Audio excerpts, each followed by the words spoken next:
سوال یہ ہے کہ جن بچوں کے ماں باپ چھوٹی عمر میں فوت ہو جاتے ہیں تو خدا تعالیٰ ان بچوں کو آزمائش میں کیوں ڈالتا ہے؟ کہ ہمیں کیا پتہ اللہ تعالیٰ ان کو کس طرح اور انعام بخشتا ہے. ہر بچہ جی تمہارے پاس تو نہیں آتا بتانے کے لیے کہ مجھے اللہ تعالیٰ نے کتنا انعام دیے. اللہ تعالیٰ کا قانون قدرت ہے، اگر کوئی بیمار ہوتا ہے، بخار ہوتا ہے یا ایکسیڈنٹ ہوتا ہے یا کوئی اور وجہ بنتی ہے، ایک دن تو انسان نے مرنا ہے، تو وہ جی وجہ بن جاتی ہے. اور اکثر جو ہے اس طرح کے حادثاتی باتیں ہوتی ہیں، اس میں عموماً انسانوں کی غلطیاں ہوتی ہیں. تو جب انسان کی غلطیاں ہوتی ہیں اس کے نتیجے میں اگر اس کو نقصان پہنچتا ہے تو یہ قانون قدرت ہے. لا آف نیچر یہی ہے نا. اسی لیے اسلام کہتا ہے کہ تم لوگوں پہ فرض ہے کہ جو یتیم بچے ہیں ان کو سنبھالو، ان کی پرورش کرو. اگر ماں باپ فوت ہو جاتے ہیں بچپن میں تو ان کو سنبھالو اور ان کی پرورش کرو، ان کو پڑھاؤ، ان کی تعلیم کا خیال رکھو. اگر ان کی جائیدادیں ہیں تو قرآن شریف میں یہ بھی لکھا ہے ان کی جائیدادوں کا خیال رکھو، اور جب صحیح عمر کو پہنچ جائیں، جب وہ سنبھال سکیں اپنی جائیداد، اپنے ماں باپ کی پراپرٹی، تو ان کے سپرد کر دو.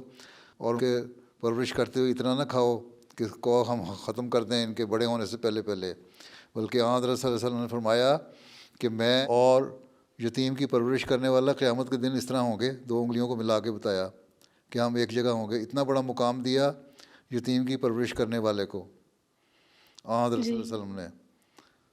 جب اگر کسی وجہ سے فوت ہو جاتے ہیں ماں باپ اور بچے یتیم ہو جاتے ہیں تو معاشرے کا، سوسائٹی کا، جماعت کا کام ہے ان یتیم بچوں کو سنبھالے، پڑھائے، ان کی بڑھوتری کرے. اگر ان کے پاس وسائل ذرائع نہیں ہیں تو ان کو پوری طرح وسائل مہیا کر کے ان کی تربیت کے سامان پیدا کرے. اور اگر ان کی جائیدادیں ہیں تو اس میں سے ان کو بھی سنبھال کے رکھے، اور جب بڑے ہوں تو ان کے سپرد کر دے. اور اگر کوئی پرورش کرنے والا ایسا ہے جس کے پاس اتنے وسائل نہیں ہیں کہ ان کی پرورش صحیح طرح کر سکتے، تو پھر مناسب طور پر ان کی جائیداد میں سے تھوڑا تھوڑا ان پہ اوپر خرچ کرتے رہو جس طرح ان کے ماں باپ نے خرچ کرنا تھا. اور پھر جب وہ بڑے ہو جائیں تو ان کے سپرد کر دو. یہی ہمیں حکم ہے اللہ تعالیٰ کا. اور یتیم کو پالنے کی اہمیت اتنی زیادہ ہے کہ قرآن شریف میں کئی جگہ اس کا حکم ہے کہ یتیم کی پرورش کرو، اس کو سنبھالو. اور حضرت صلی اللہ علیہ وسلم نے فرمایا کہ میں اور وہ اس طرح ہوں گے قیامت کے دن جس طرح 2 انگلیاں ہوتی ہیں.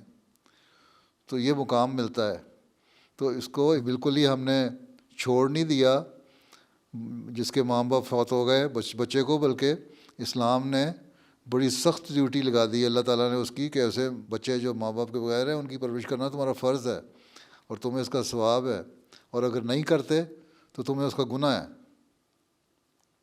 جی ٹھیک ہے، پیارے حضور، ٹھیک ہے. تو اسلام نے تو جزاکم یہ اللہ. ایک قانون قدرت کے تحت اگر وہ مر جاتے ہیں، فوت ہو جاتے ہیں، تو ان کی نسل کو سنبھالنا ہمارا کام ہے.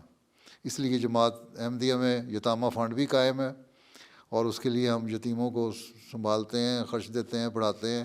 اور دارالیتامہ بھی بنایا ہوا ہے، یہاں بھی بنایا ہے، افریقہ میں بھی اور ملکوں میں بھی. تو اسی لیے تاکہ یتیموں کی بہتر پرورش ہو اور ان کو اچھی طرح پالا جائے. ٹھیک. ٹھیک ہے، جزاک اللہ حضور.